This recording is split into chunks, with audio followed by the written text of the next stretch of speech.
So there's this documentary channel called Channel 5 News.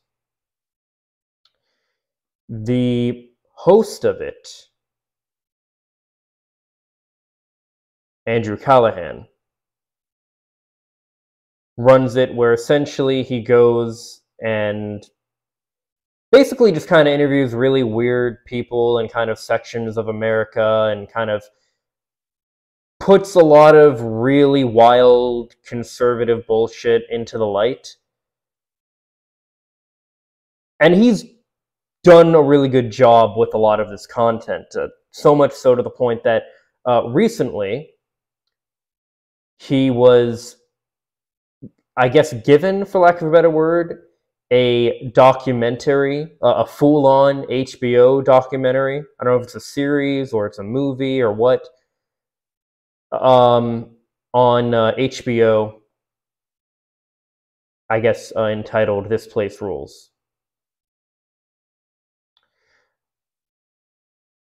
Due to his heightened fame and how a lot of people, especially on the left, view him as kind of, if nothing else, an ally for, positive progressive values and change and all that good stuff. There were multiple people that had come out with allegations that he had violated their consent on several occasions.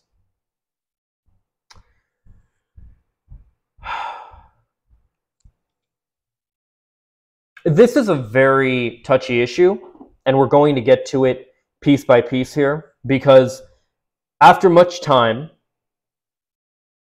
Andrew came with a response. Now, we'll go through these allegations in a moment here. We're not going to go through all the videos on TikTok or anything, but I've talked before about how I believe in the concept of listen to victims. Don't necessarily immediately believe everybody that accuses everyone of anything, especially if there's some like random Twitter user or something. But these were people who actually like came out, showed their face on TikTok and different things. There's this concept of trust but verify. I really like that. And the allegations against him just kind of piled up more and more and seemed more damning. Eventually, he did come back with a response. So let's check it out.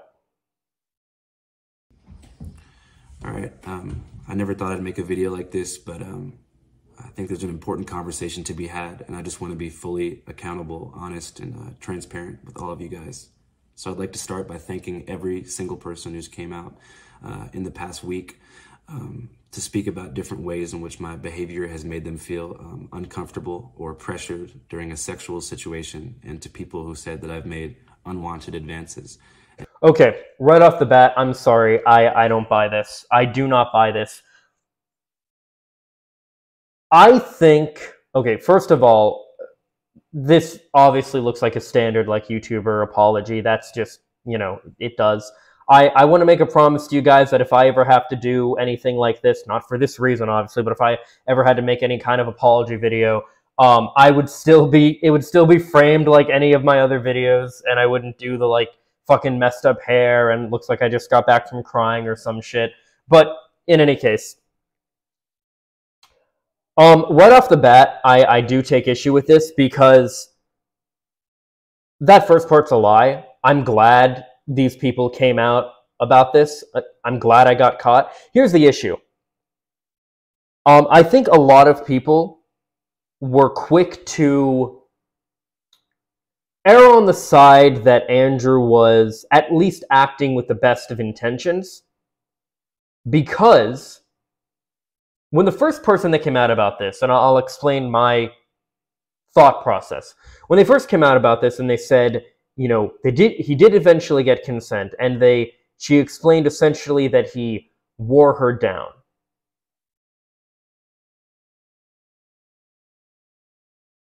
I think there is a lot of people who a lot of people, unfortunately, view sex and dating and flirting and all of this in a very adversarial way.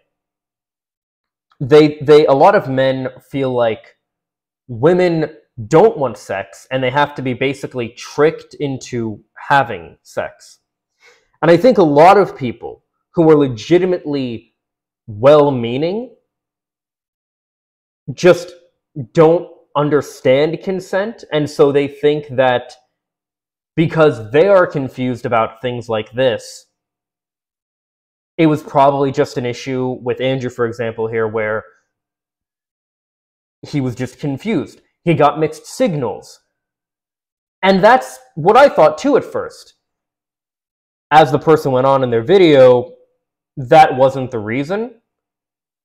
She described about how he was basically to the point that he was actually on top of her and she kind of just gave in. And that is not consent. I've talked about this before. I jokingly say, although it is also true, that consent is my kink. If I'm with somebody in a really any sense, I want them to be enjoying my company and enjoying what we're doing together. And when I'm with a romantic and or sexual partner, I want them to enjoy having this experience with me. Otherwise, why the hell am I bothering? I don't understand this concept of people that are like willing to have sex with people that don't want to have sex with them. It's like, how is that even fun? Which is how we get into the reality that this is an issue of power. You know, it's been demonstrated and shown many times before that, let's just use the word here, rape, is not a crime. It is a sex crime in that it is a sexual crime. It is performed sexually, but it is not a it is not a crime of sex. People don't rape, for example, because it's this woman that's out of their, like, guys don't rape women because like she's out of her league and he'd never have a chance, and the only way he's going to get to hook up with her is if he forces himself on her. That's not why people rape. People rape out of power. It's a way to control and to instill power over somebody else. And from the stuff that came out about Andrew, and we will probably get into later here through this video, he had a real habit of doing this. Some even in cities that I frequent, in the Florida area and I believe Seattle or something like that. He'd kind of bounced around a couple different areas, but I knew some of the places that they had talked about and things in Florida, for example. It's he would basically do this thing where he would, apparently his move was to tell women that, like, because he'd be on tour for his documentaries, right? And he'd tell women like, oh, I don't have a place to stay tonight, can I crash with you? And then he would like move it forward from there. And here's the thing, right? Escalating and things like that, when dating, when flirting, all that, like, that's fine, that's valid, and I do think that people need to learn the right way to do that. I'm actually figuring that out myself, so I will definitely tackle that and give that information better to you guys when I'm there. But so like, for example, there's this thing in the pickup community, as it were, known as the anti-slut defense, which is basically where a woman might tell a man, you know, if she goes back to his place or something, just so you know, we're not hooking up or something like that, right?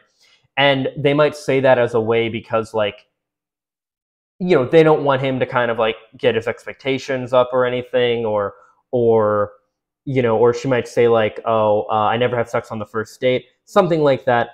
And a lot of that is more so due to women not wanting to come off as sluts due to purity culture. Now, I very much believe that slut is a positive thing. I use it as a positive term, not a pejorative, where I essentially use it to mean someone that is sexually free and open. But I understand that due to purity culture and all that, there's all this bullshit with all that. My point with all of this is that I understand where a lot of people would be coming from in thinking that Andrew didn't mean to hurt these women. He just didn't. He got mixed signals and different things like that. But that doesn't seem to be the issue here at all. Mixed signals can happen.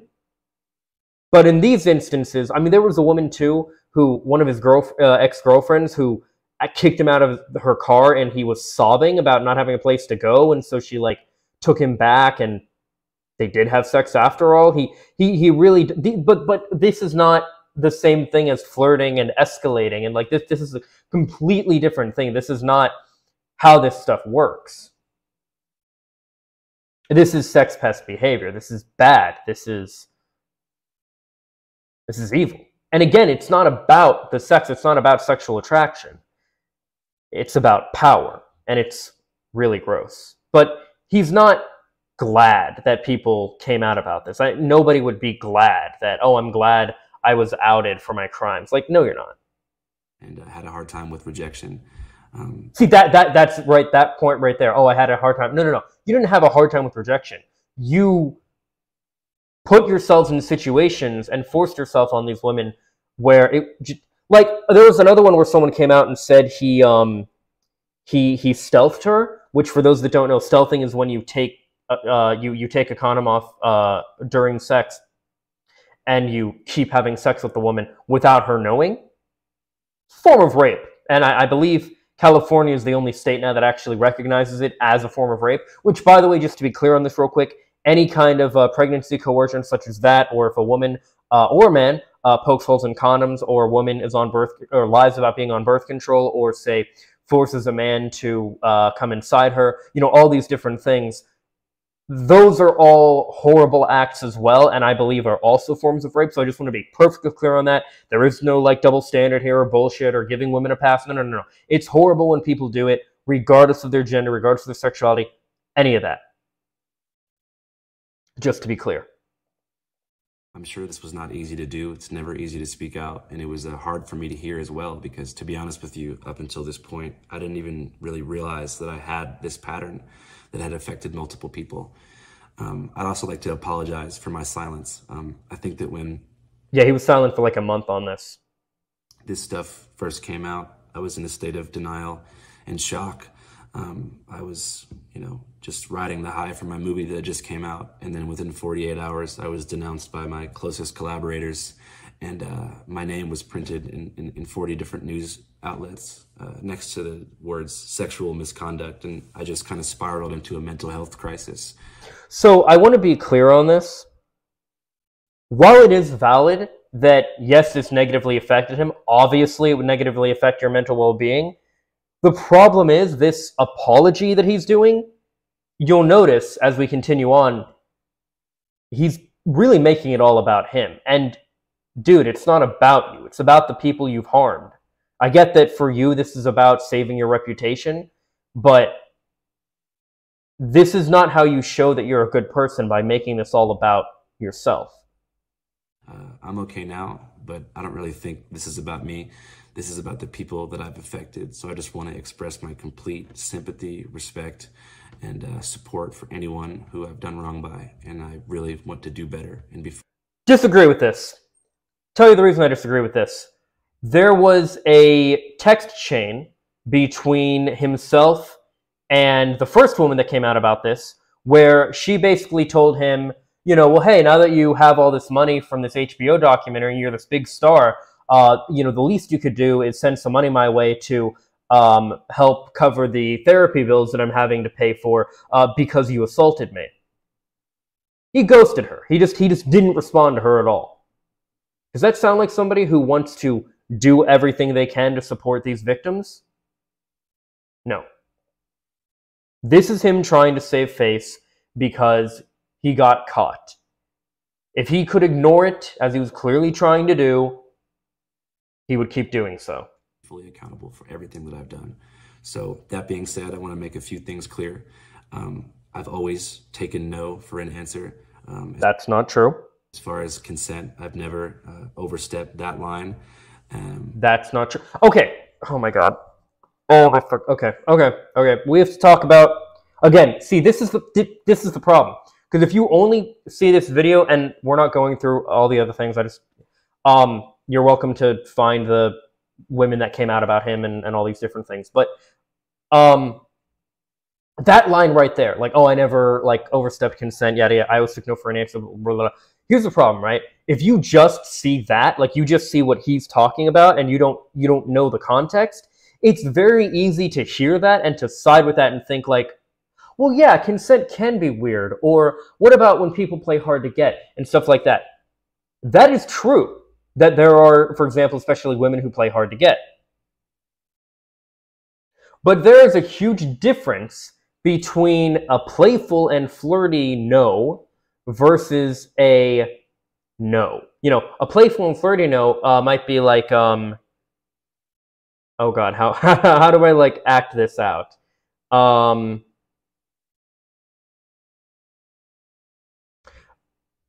Well, for one, it's going to be a lot less direct. It wouldn't be like a, you might ask if she wants to come back to your place. A playful and flirty response might be, oh, I really shouldn't, something like that, right? But if it's just like a no, like that's clearly like,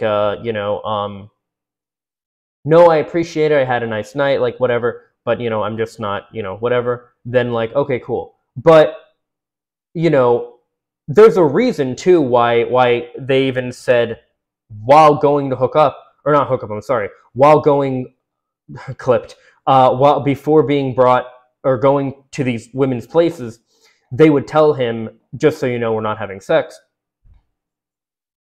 But again, not in like a playful, flirty way, just a very matter of a fact way. And he would take that to be like, oh yeah, that's fine. But then he would push it anyway. But it wasn't in this context of where like they were flirting and there was all these different things. Like it is true that that level of consent can be difficult to navigate. But that was not the issue he was having. And I think a lot of people will hear his story and they will think the issue is that, again, he just got mixed signals or something like that. I want to be clear here. What I'm trying to get at is, I think Andrew's in the wrong and he knows he's in the wrong. He's just trying to save face. But I think that a lot of people will hear this message and they will think that he is at least in the gray because the situation was so confusing. And he's even saying, oh, I never stepped over, I always got consent, I all did different things.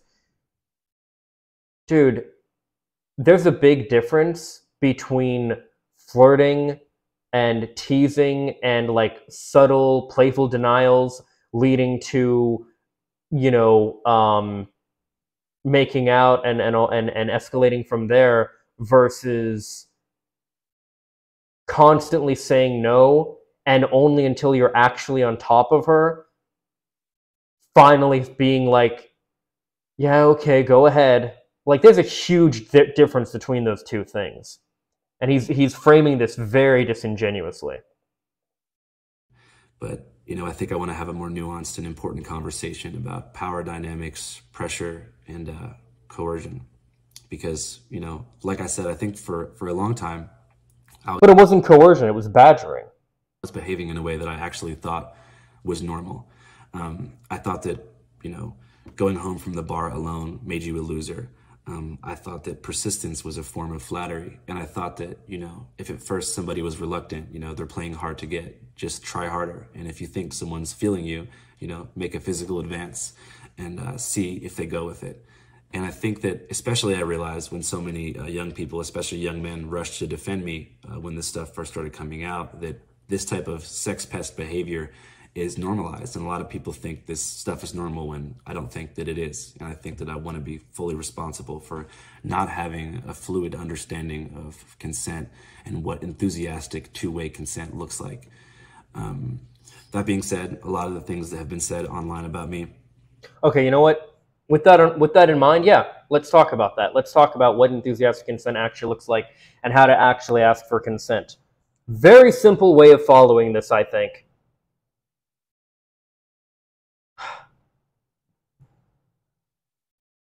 Leading up to and escalating through the process, you can very easily, you don't have to say, because I understand a lot, especially a lot of guys think that if they ask a woman, say, can I kiss you? That can be very cringe to a lot of people. A lot of men especially might be afraid that it'll turn a woman off, which if you ask in the right way, it won't. But what you want to do, generally speaking, a good rule of thumb, especially if you don't want to ask, can I? You don't have to ask, can I? Just express what you want. You know, say you're getting lost in the moment. You're all these, you know, all these different things, whatever. You might want to, you might just stop and say, "Man, I really want to kiss you right now." Or, and again, you can say, "Can I kiss you?" You can ask, "Do you want me to kiss you?" You can. Or I want you to kiss me, whatever, right? But a general rule of thumb, a way to handle this, if you don't want to say, can I, if you don't want to literally ask for permission, just tell them what you want or ask them what they want, especially when you're actually having sex. You know, you don't want to ask necessarily, I don't know, can we do this position or can we do this thing? But I mean, you can, right? But you can ask. If you don't want to say, if you don't want to actually say, can I, and literally ask for permission, you can just say, do you like this? I want to do this, that kind of thing. And then given their response, you just proceed accordingly, I mean, think about it from your own perspective. Think about it. Again, I said it jokingly. No, I mean, yeah, I do say it jokingly, but it is true that, like, consent is my kink. I really do like consent. Having a woman just like completely all over you, enthralled with you, begging, is so hot. Think about it from your own perspective, especially men that don't understand and might think like this is a weird like thing to navigate or whatever when it comes to consent. Women too, but really anybody. But just think about it from your own perspective. If somebody was asked you, can I kiss you? Can I do this to you? Can I do, right, anything? How hot would that be?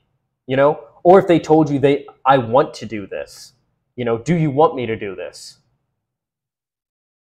How hot would that be? I mean, like, just think about it from your own perspective. When someone's like weak for you and they're just like, completely enthralled with you and they're expressing to you that they just basically just have a very strong desire for you, how the hell is that going to be a turnoff? I don't know. It's but I do want to be clear as well. You can also get consent in nonverbal cues. There is a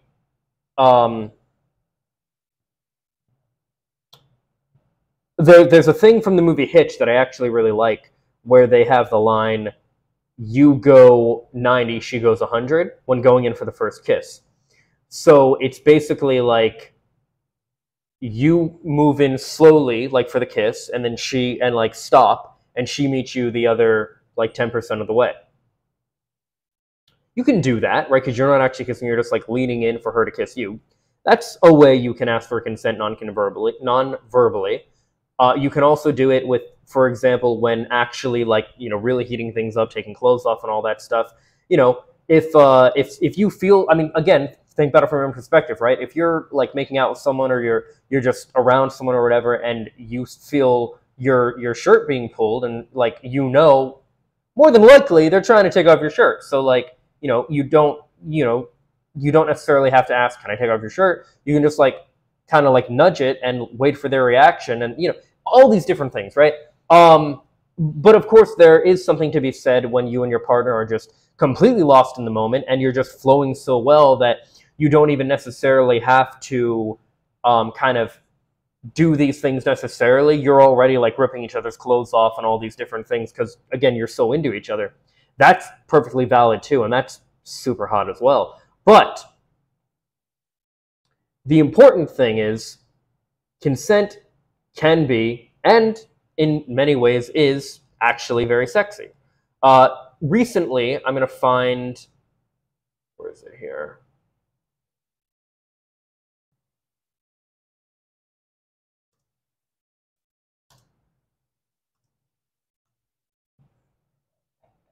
Okay, yeah. Jesse Gender did this really good video recently about how consent is romantic. I highly recommend watching it. Very well done. And but essentially, she just kind of explains the same things I did, except she is going at it from the very specific, like actually verbalizing and like very much specifically asking kind of thing, which you can do as well. But I want to give an example as well.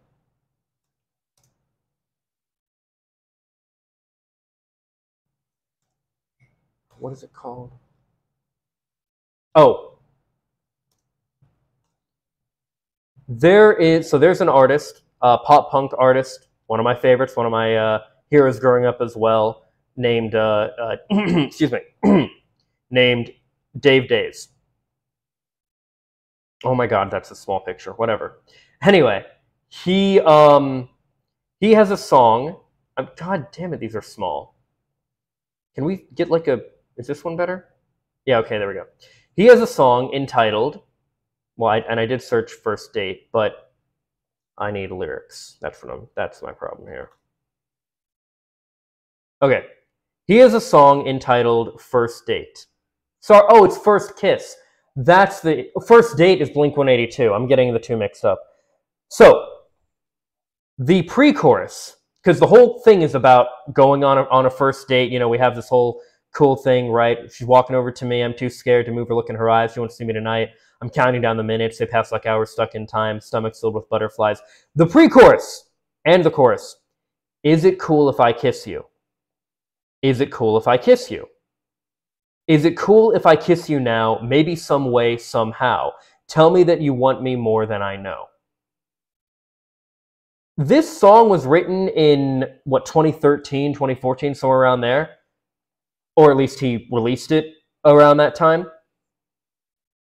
Maybe it was even 2011, I'm not entirely sure. In any case, this is an example of consent being really hot and fun and played with, and even in a rock song, like a yeah, this is a thing that's, yeah. I mean, you know, this isn't a new concept, right? This idea of like wanting to be with somebody and asking them, basically telling them like, hey, like I'm really feeling something here. You know, can I do this? Can I kiss? Is it cool if I kiss you? You know, that kind of thing, right?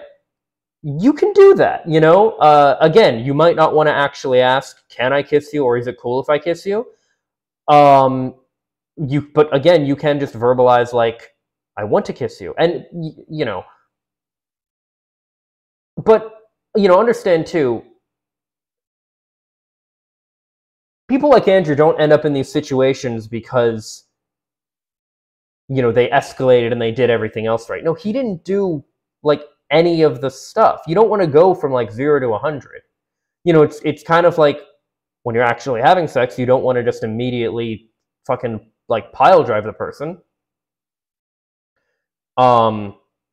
You work up to everything that you do. You work up to, you know, I mean, the whole interaction from the time that you first meet them to the time that you go on your date and take them back to your place, go back to their place, whatever the case, is an escalation process. You know, you're starting from, I have no idea who this person is, to getting their number, going on a date, taking them back. Like it's a process. There are steps. You can do them out of order, but you still have to work up through consent, escalation, to ignore that. You still have to work up through escalation, actually. God, why? I'll deal with those later. You still have to work up to actually, having consent.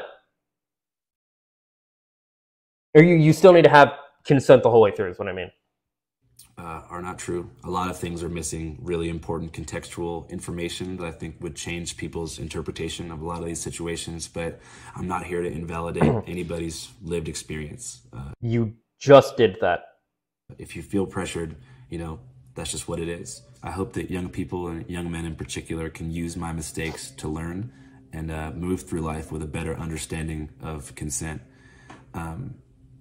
As far as what I have planned, I'm not really sure what comes next.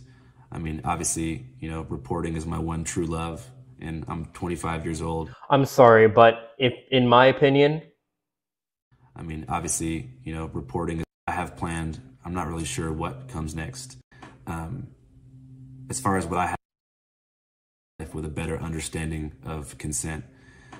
In my opinion, it probably should have ended here, because again, this isn't about you. I mean, again, yeah, this is about your reputation, and he will go into a few things of how he plans on improving and stuff, but as far as what I have planned, I'm not really sure what comes next. I mean, obviously, reporting is my one true love, and I'm 25 years old, and I have my whole life ahead of me, but I really think that I need to do some serious work on myself and figure myself out. So I'm going to start therapy sessions pretty much immediately.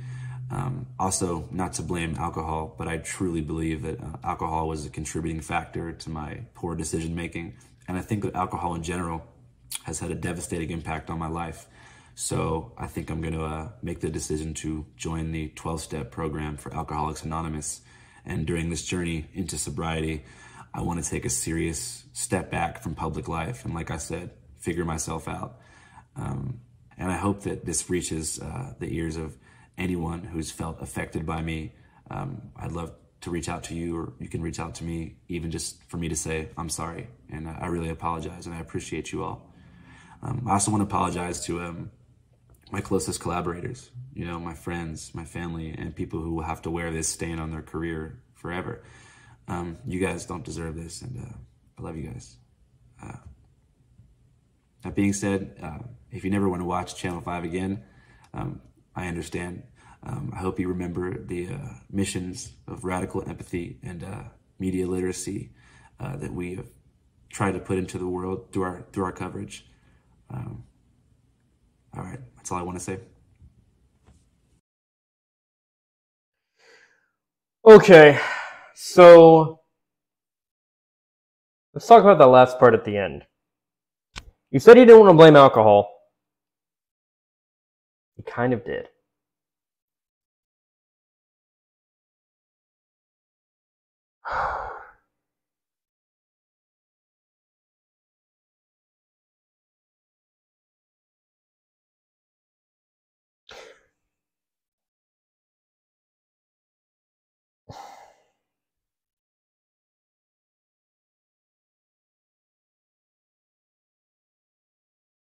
I agree that I hope his story can be used as a cautionary tale and an opportunity to better teach really people in general, especially young men, but people in general, about what consent actually is and what it isn't. And that's why I'm covering this, and I hope that I can use it as a chance to do that. It is true that social dynamics in general, especially ones like this, are seen to have a lot of gray area, and they are. Like I said, flirting and all these different things, yes, there is. And especially for people that are maybe not too good at reading social cues, it can be more challenging, I would imagine, to navigate flirting and consent and all these different things. I think it can still be done. And of course, it's no excuse for assault. But the issue that I have with this apology is that it feels so disingenuous. It really does feel like,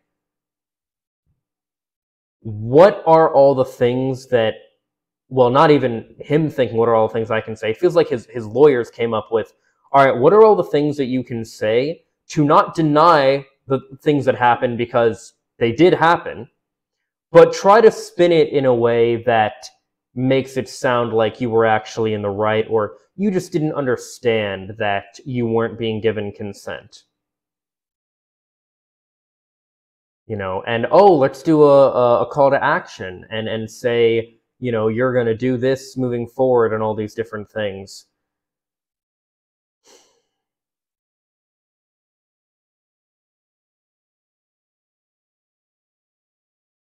I think that ultimately he is not sorry for what he did.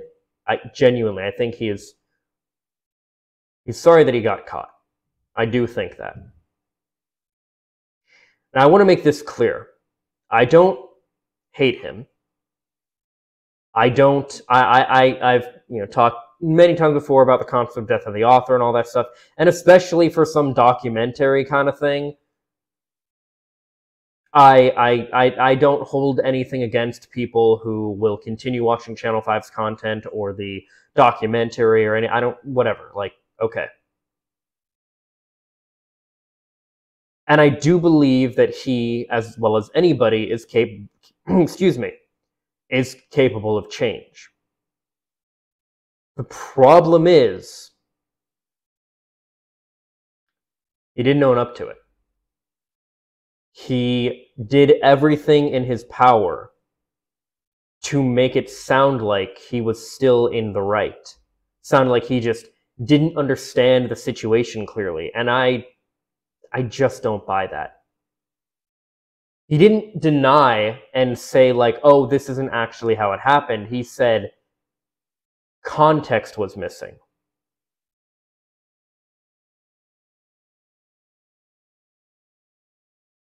What is that context?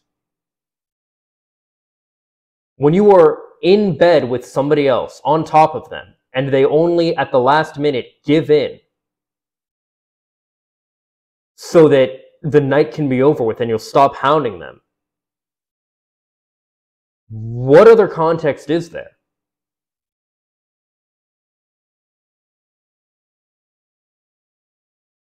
Like, what? It's not even a situation where it's like you're in a relationship and you might be, because this is just sad when this happens, when you're like begging your partner. I don't think you should ever have to beg your partner in general. And again, if the person doesn't want you, why are you bothering, right?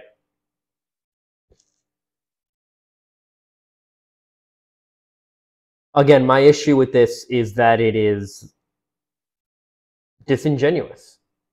These aren't instances, because again, these are the things that a lot of guys worry about with this stuff, where they worry that like, oh, these are like vengeful exes, or they're coming after him for his money, or these different things, and that's not the issue. The issue is that he pestered these people to give in, and again, I don't even see how that's fun. Like, they're going to be a dead starfish and where's the fun in that? I know that might sound crude to some people and you might think, oh, you're missing the point. No. I'm trying to explain to the perspective of people that might even achieve sex in this manner.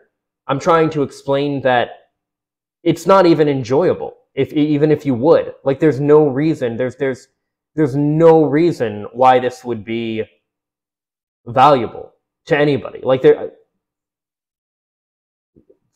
reasons like that are why this is a crime of power.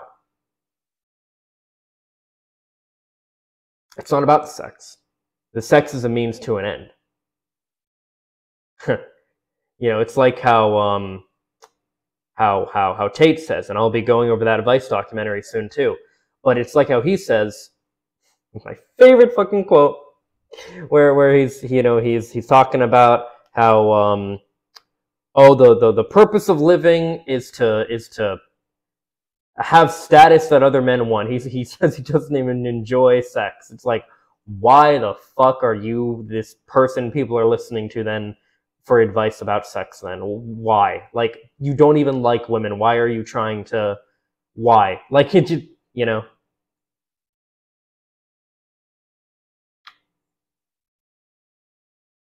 I think if you're having an interaction with somebody, you should genuinely like them. Not necessarily have to love their personality and want a relationship with them and all that, but you have to like them. You have to respect them. You have to care about them. Otherwise, if you don't want to have sex to have like a fun experience, at least share a fun experience with somebody else, you just want to use them as like a human fleshlight, just fucking jerk off. Like, yeah. I know that the issue of consent is a very touchy one, but I think it's one that definitely needs proper conversation around. And I do think that, especially if you are somebody who does, like, you're adverse to the idea of explicitly asking, which I do understand. Really, it's just about communication and letting the other person respond to that communication. You don't have to explicitly ask, can I? You can, but you can also just ask, or you can just say, I want to. Do you want to? Do you like? Phrases like that. Anyway, I really do hope that this kind of conversation can be opened.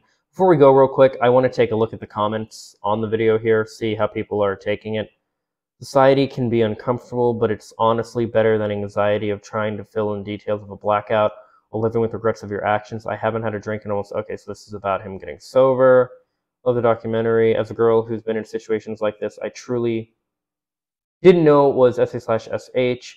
This is a horrible learning situation for many people. What I can say is, as someone who's had this happen, I really do appreciate you owning it and creating steps to it. But he what? But he didn't. As an alcoholic myself, love your work. So many comments urging that men should learn about consent, to be careful and avoid like, no, you should understand consent so that you're not hurting, harming, and traumatizing others. This is about respect, empathy, and equality. Yeah, of course, but like,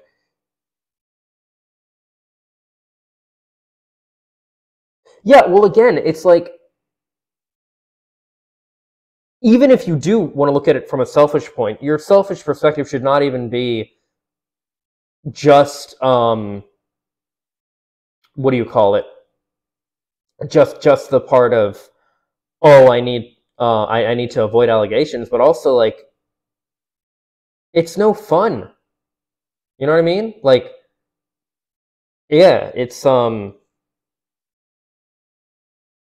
yeah. Been sober, I haven't watched the video yet. It's happened to me countless times until recently. I didn't even realize this was wrong, yada, yada, yada. Edit to add, I have watched the video. So I'm posting again. I just hope it's coming from the... It doesn't... I don't know, it doesn't seem like it. I want to be perfectly clear, though. Like, I don't believe that he can't change. I do believe that he can. I just don't know if he really cares enough to do so. I feel like he should have... I don't know. I guess I feel like in this instance, you want to acknowledge what you actually did that's wrong, that you were in the wrong, and not try to play it off like, well, I thought I was in the right kind of thing. Or at least if you're going to say, oh, I thought I was in the right, but I now know it's wrong. Like, at least something like that. Like, I don't know. It just felt so PR. in any case, as always, these are my thoughts. Let me know what yours are in the comments down below. Follow me on social media for more. Subscribe and ring the bell to stay up to date. Leave a like if you like. If not, I hope you find something to do like. Please take care of each other in the comments. Be kind to each other. And later. Peace and love.